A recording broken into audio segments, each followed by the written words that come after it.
예, 시작합니다.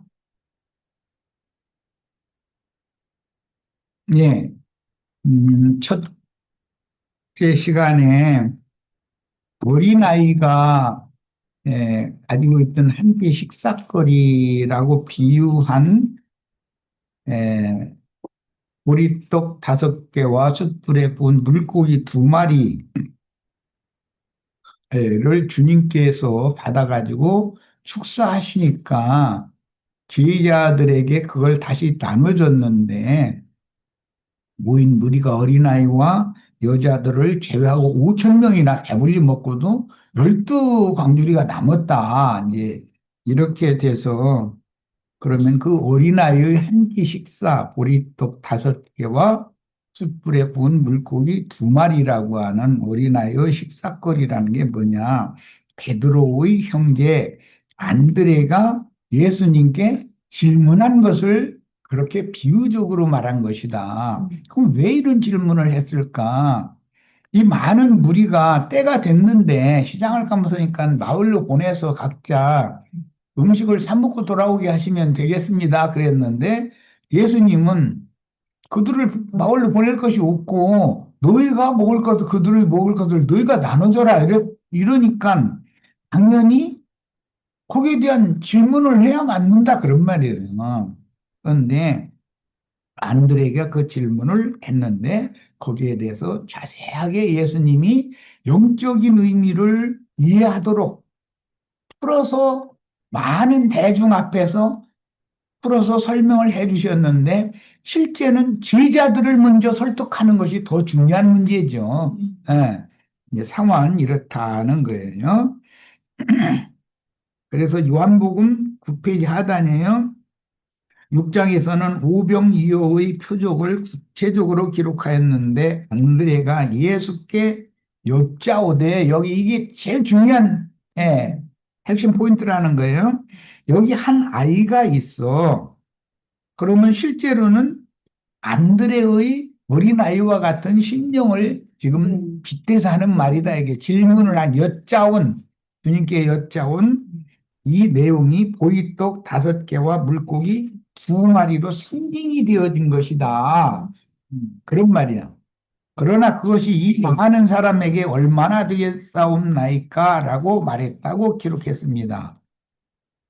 나 이제 14장 18절입니다. 이르시되 그것은 뭐죠? 어린아이가 가지고 있는 보리떡 5개와 숯불에 구운 물고기 2마리를, 생선 2마리를 내게 가져오라. 이 말은 열왕기상 17장에서 엘리야가 과부에게 한 말이죠. 그걸 그대로 지금 예수님이 직설적으로 인용을 한 거예요. 무리 중에 한 어린아이가 갖고 있던 보리떡 5개와 숯불에 구운 물고기 생선 2마리라는 음식은 모든 무리가 배불리 먹고도 12광줄이나 남길 수 있는 원천적인 자산이니 너무도 중요한 말씀인데 사실은 어린아이와 여자는 5천 명의 계수에 들지 못하므로 어린아이의 식물을 축사해가지고 이 많은 무리를 먹인다는 것은 사람의 말로는 설명이 불가한 얘기죠. 이게 천국의 비밀을 제자들에게 실제적으로 가르치고자 하는 얘기다. 13장에서는 교리적으로 설명을 해준 거죠. 그런데 14장에 와서는 천국의 비밀을 제자들이 실제적으로 몸으로 천국을 배우게 하는 거예요, 이제. 그게 무슨 뜻이에요?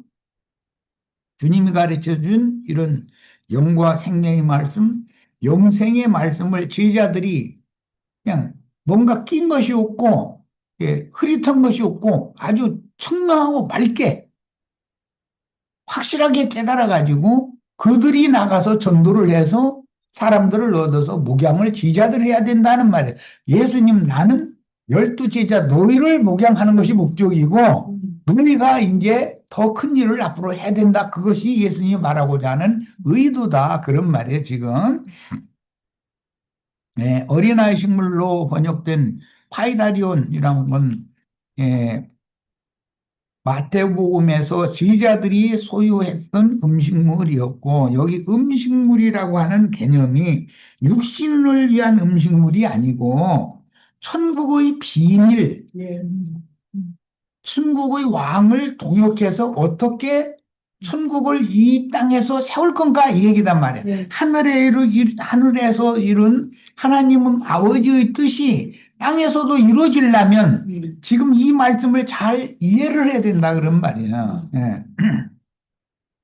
요한복음에서는 어린아이라고 그 소유자를 밝히고 있으므로 영적으로는 어린아이와 같은 단순하고 순수한 심성의 지자들이 소유한 영적인 양식이다라는 뜻이다. 주님이 이런 말씀을 하시면 좀 이해하기 어려운 게 너무 많잖아요.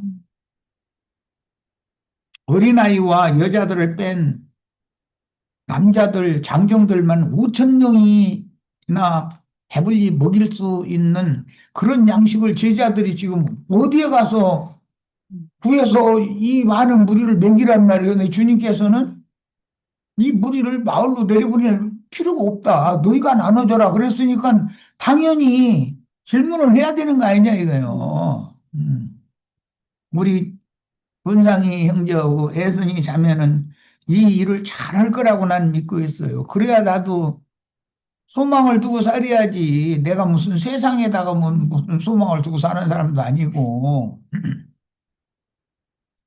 또 여기 오늘 모임에 참여한 우리 형제 자매님들이 이런 사명을 잘 수행을 해야 되겠어요. 그러려면 하나님 아버지께로부터 계시를 받아야 된다. 말씀이라는 것을 깨달아야 된다. 야, 본문에서 그것을 내게로 가져오라라는 주님의 말씀을 구약 성경에서 여종 신분인 사르밧 과부의 집에 보내심을 받은 엘리야의 행적을 같이 놓고 묵상한다면 이 앞에 요한이 갑자기 죽임당한 이야기가 나오고 나서 이어지는 말씀이지요, 지금. 영적으로는 어린아이와 같은 심정의 지지자들이 갖고 있던 부분적인 성경 지식이다라고 영적 해석이 가능해지지 않냐. 열왕기상 17장 8절로 17절 여호와의 말씀이 엘리야에게 임하여 엘리야 때가 전 3년 반이라고 흔히 말하죠. 이제 이어지는 엘리사 때는 후 3년 반이라고 그래요. 도합 7년이에요. 이게 7년 대기근이 온 거예요. 그런데 역사상으로 그때 당시는 실제로 아합의 때 그런 대기근이 왔지요. 왔는데 그것은 하나의 표상인 것이고 사실은 하나님의 백성들이면서 하나님의 말씀을 들을 귀가 막히고 눈이 감겨 있는 그런 상태를 빗대서 하는 말이다 이거예요. 영적인 기근이라는 거는 너는 일어나 시돈에 속한 사르밧으로 가서 거기 머물라. 내가 그곳 과부에게 이 과부의 남편이 선지자의 생도였었죠. 명령하여 네게 음식을 주게 하였느니라. 엘리야가 줘야지 과부가 무슨 힘이 있어서 그러나 자기 가족 과부의 자식들 우리 이거 나참 말해야지. 우리 지체들 쳐다보면은 그 어려운 고비 그게 넘길 때 과부가 얼마나 힘이 들어 자식들을 길러내야 되는데 남편 없다고 혼자 힘으로 두 몫을 다해가면서 자식들 길러내는 것이 그게 쉬운 일이었어. 인간적으로 봐도 상황이 그런데 그 과부가 선지자를 만났어. 그런데 그 과부는 마른 막대기 마른 삭정가지 뭐 이러면 죽으러 온 거잖아 불 떼려고. 네. 그래가지고 만나가지고 내가 목마르니까 물 좀 한 그릇 달라고 이제 그렇게 청하지요. 아, 여기 다 나오네. 나뭇가지를 줍는지라 이에 불러 이르되 청하건대 그릇에 물을 조금 가져다가 내게 마시게 하라. 이 말씀이 수가성 여자를 예수님이 만났을 때 하신 말씀이지요. 모세가 십보라를 만났을 때 한 말이고 야곱이 라헬을 만났을 때 한 말이에요, 이게. 그가 가지러 갈 때 엘리야가 그를 불러 이르되 청하건대 네 손의 떡 한 조각을 내게로 가져오라. 그가 이르되 당신 하나님 여호와께서 살아계심을 두고 맹세하노니 나는 떡이 없고 다만 통에 가루 한 움큼과 병에 기름 조금뿐이라. 여기 광야에서는 어린 아이가 가지고 있던 보리떡 5개와 숯불에 구운 생선 2마리예요. 내가 나뭇가지 두엇을, 근데 여기는 둘이라고 그랬는데 두 서너, 이제 그 셈족은 그 숫자를 말할 때 두 서너 개, 그냥 2개요, 3개요, 4개요. 이제 꼭 이렇게 말하죠. 그렇지. 두 서너 개 이렇게 말하죠. 주어다가 나와 내 아들을 위하여 음식을 만들어 먹고 그 후에는 죽으리라. 이게 마지막 남은 가루고 마지막 남은 기름이니까 그러면 이 고운 가루와 기름이 조금 남았다라고 하는 것과 연계시켜서 어린아이가 가지고 있는 한 개 식사거리라고 하는 말을 이해를 잘 할 필요가 있는 거죠, 이제. 엘리야가 그에게 이르되 두려워하지 말고 가서 네 말대로 하려니와, 네 말대로 하라는 건 나무 3천 가지 주워간 걸로 불 때 가지고서 밀가루 반죽해 가지고 기름 쳐서 떡을 만들어 가지고 나한테 가고 있는 지금 그 말이죠. 먼저 그것을로 나를 위하여 작은 떡 1개를 만들어 대게로 가져오고 그 후에 너와 네 아들들을 위하여 만들라. 네. 그러면 이 여자도 또 실제 만들 것은 그 자기 자식들 그 둘인가 있었죠? 아들들? 그럼 자기하고 떡이라는 건 3개 만드는 게 제일 바로 남은 거랑 떡 3개 만드는 것이 끝인데, 예. 이스라엘의 하나님 여호와의 말씀이 나 여호와가 비를 지면에 내리는 날까지 그 통의 가루가 떨어지지 아니하고 그 병의 기름이 없어지지 아니하리라 하셨느니라. 그러면 여기 그 통의 가루와 그 병의 기름이라고 하는 것이 무엇을 의미하는지를 우리는 당연히 상고를 해야죠. 육신적인 음식 재료가 아니다 이거는. 그녀가 가서 엘리야의 말대로 하였더니 그와 엘리야와 그의 식구가 여러 날 먹었으나 이제 기근이 다 지나갈 때까지 먹은 거죠. 여호와께서 엘리야를 통하여 하신 말씀같이 통의 가루가 떨어지지 아니하고 병의 기름이 없어지지 아니하니라. 우리 교회 모임은 금기름 묻는 집이죠. 네, 빈 그릇만 많이 빌려오면 금기름은 한없이 부어질 거니까 걱정할 것도 없고 그릇들이나 많이 빌려오시면 돼요. 이 일 후에 그 집 주인 되는 여인의 아들이 병들어 증세가 심히 위중하다가 숨이 끊어진지라 해가지고 이제 17절 이하에는 이 여종이 부잣집의 종했잖아요. 예, 여종이잖아요. 그런데 그 부잣집 주인집 아들이 갑자기 죽은 거예요. 예. 그런데 선지자가 가서 그 아이를 다락방으로 거기 뭐 침대에다 눕히고 뭐 눈을 맞추고 뭐 코를 맞추고 입을 맞추고 뭐 이렇게 했더니 애가 재채기하면서 일어났다고 그러잖아요. 이런 이야기가 결국 영적으로 죽은 자, 하나님의 영과 사람의 심령이 상통이 안 되는 사람, 기도가 막혔다는 거죠. 그런 사람을 살리는 것은 선지자가 선포하는 말씀밖에 없다는 거예요. 죽은 자가 하나님의 아들 음성을 들으면 살아나는 거죠. 구약시대의 역사적인 사건이 성취인 본문 말씀에서 사르밧 한 과부의 집은 율법과 선지자 때의 중결과 이방인의 때를 시작한 후에 이방인의 때를 또 마무리하는 세상 끝 추수 때, 예수님이 오셨을 때 세상 끝 추수 때죠. 그런데 오늘 또 우리가 살고 있는 이 시대가 세상 끝이다 이거예요. 마지막 한 일에 항상 어떤 끝에는 마지막 한 일에 전반부가 있고 후반부가 있고 어떤 영적인 어떤 사건이 일어나는 거죠. 근데 그때는 항상 온 땅에 기근이 임한 때다. 예, 곧 마지막 한 일에 하늘에 기록한 장자들의 교회가 회복될 것임을 암시하며 영적인 큰 환란 기간이란 곧 하나님의 말씀을 듣지 못하는 혹독한 영적 기근의 때를 암시한다. 오늘이 곧 노아의 때와 같이 홍수 때지요. 요즘에 우리 그동안에 너무 강원다고 비 좀 왔으면 좋겠다고 전 국민이 다 그랬죠. 그런데 비가 적당한 장소에 적당하게 내려야지. 이렇게 우악스럽게 내리면은 내가 들어보니까 뭐 충청도, 전라도 그런 쪽에는 비 피해가 어마어마한 것 같더만.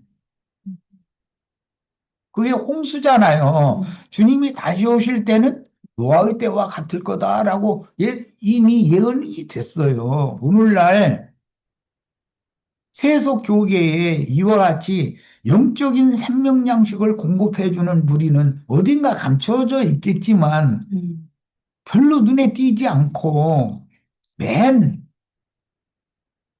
사람의 배를 배 채우려는 짐승들이 사람 잡아먹어가지고 배 채우려는 짐승들이 판을 쳐가지고 목표라는 걸 해서 사람들을 많이 불러 모아서 큰 예배당 차려가지고 지가 큰 자가 돼가지고 세상 바다 짐승도 좌지우지하고 하려고 그런 야심을 가진 사람들이 늘려지요. 어제 텔레비전에 그 나왔대. 뭐 수원에 뭐 김아무개 뭐 무슨 뭐 무슨 극동방송 뭐 사장인가 그 사람 뭐 윤석열이 뭐 안수해주고 한 사람들 그 안수할 때 그 그림 나 오래전에 봤는데 그게 어제 또 나와가면서 이런 세속교계 목회자들 말이요. 대형 교계 목회자들 이 사람들 때문에 나라가 지금 이 지경이다라고 아주 완전하게 그냥 들어 대놓고 비평하더만.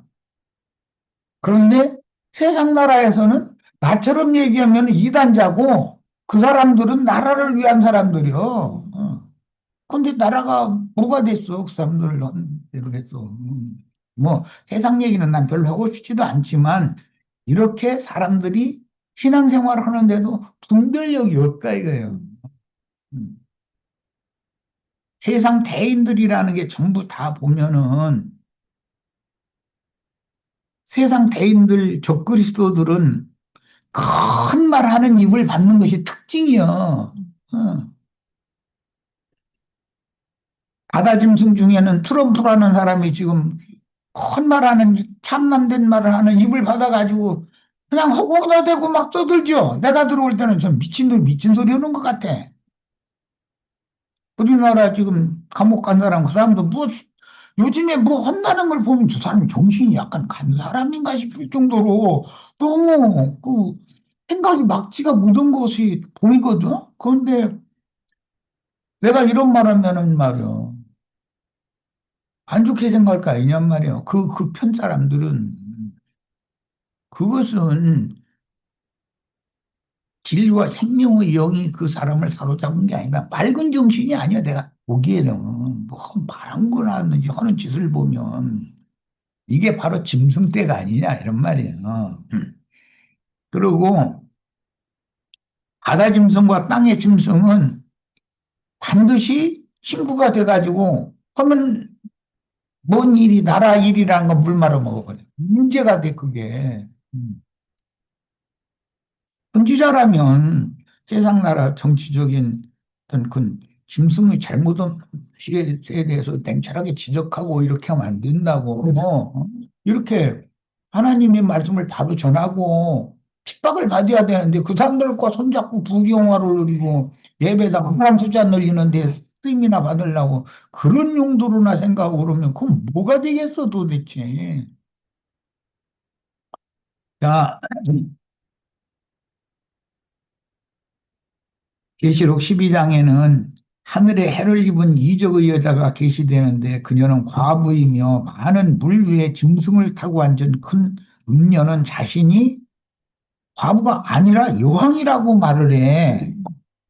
그런데 이는 하늘에 있는 장자 교회인 선지자의 아내요 과부와 큰 음녀인 세상 교계를 의도적으로 성경이 대비하고 있는 것이다.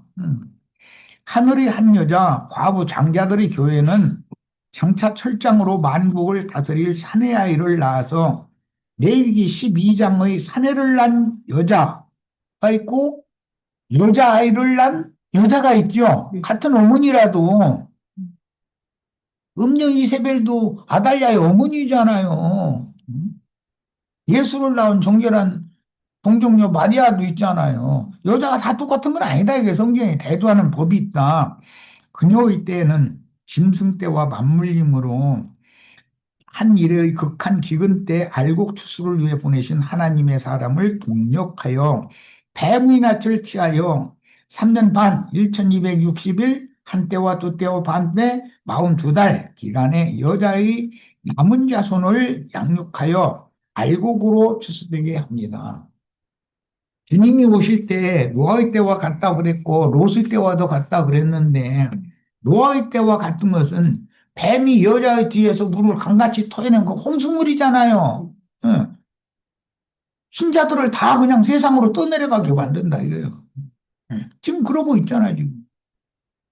자, 사르밧 과부의 집에도 마지막 한 끼 식물인 가루 조금과 남은 기름이 없었다면 이 말은 주님께 들은 말씀이 있는데 그것이 그 사람 속에 믿음으로 그 사람과 함께하고 있어야 되는 거죠. 있는데 뭔가가 불분명하고 확실하지가 않아. 그러면은 주님께 그걸 물어봐야 된다. 오늘 상황으로 보자면 끼니 때가 됐으면 그 많은 무리를 들판에서는 어떻게 할 수가 없으니 마을로 내려보내서 각자 식물을 돈 주고 사서 먹고 오라고 하는 것이 사람의 생각으로 제일 맞는데 주님께서는 그 무리를 마을로 내려보낼 필요가 없다. 너희가 먹을 것을 줘라 이러니 당연히 그럼 어떻게 해야 됩니까 하고 여짜오야 되는 거죠. 당연히 이런 것을 어린아이가 식물을 주님께 바쳤다라고 비유를 해놨다 이거. 그 말씀을 축사를 했더니 그 많은 무리가 먹고도 남았다 이제 그 말은 안드레의 그런 질문을 예수님이 영과 생명의 말씀으로 무리를 전체에게 다 공급을 할 수 있는 해석을 쭉 창세로부터 감추인 천국의 비밀에 관한 해석을 했다 이 말이에요. 그러면은 사람들이 다, 그렇구나라고 하면은 다 배불리 먹는 거죠, 지금. 그런 뜻이다. 열왕기상 17장에는 사르밧의 과부와 엘리야의 사역이 나오는데 그 과부는 기근을 만나 죽을 지경에 이르렀으나 선지자를 공개함으로 기근을 면할 수가 있었는데 여호와의 보내심을 받은 선지자가 와서 물을 청하더니 마지막 남은 가루로 만든 떡까지 청하니 선지자를 공개함으로 극한 기근을 풍족하게 지날 수가 있었어요. 뿐만 아니라 그 많은 기름이 이제 차고 넘치니까 기름을 팔아가지고 그동안에 빚도 많이 졌던가 보지. 빚도 다 갚고 우리 가족 생활해라 그랬죠. 그러니까 그 기름 장사를 하는 곳이 있어야 마태복음 이제 25장에 열전혀 비유 말씀에 보면 기름을 준비하지 못한 처녀들 차라리 기름 파는 데 가서 기름 사가지고 와야지. 지금 우리 것을 너한테도 나눠줘 버리면 나도 무지라고 너도 무지라니까 그러면 안 되겠다. 기름 장사한테 가라 이렇게 해서 기름을 사가 본인이 가서 사도록 이렇게 보내는 얘기가 나오잖아요. 그러니까 주님께서는 세상 끝날에도 반드시 기름 장사를 이 땅에다 놔둔다, 남겨둔다. 기름 파는 집이 있다 이거예요, 당연히. 자, 사르밧 과부의 집에 마지막 한 끼 음식으로 남은 가루와 기름이 의미하는 바는 지금 제자들에게 있는 한 어린아이 보리떡 5개와 물고기 2마리와 같이 선지자를 먼저 공개하도록 하나님이 주신 극한 기갈의 때에 남은 마지막 식물이었다. 그것은 안드레의 질문을 상징한 거다라는 여러 번 말씀드렸어요. 선지자들 중 선지자인 주님은 자신에게 먼저 그 식물을 가져오라고 요구하시고 축사하여 제자들에게 돌려주면서 무리에게 분배하여 함께 먹으라고 명하셨는데, 예수님은 제자들을 설득하는 것이 사명이죠.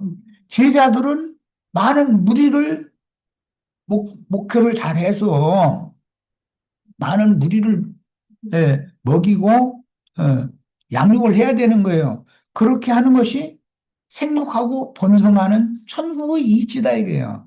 뭐 씨를 심었더니 많은 열매를 100배로 거둔다 뭐 이제 이런 말씀 앞에 13장에서는 그건 다 비유고 지금은 구체적인 설명이다 이게.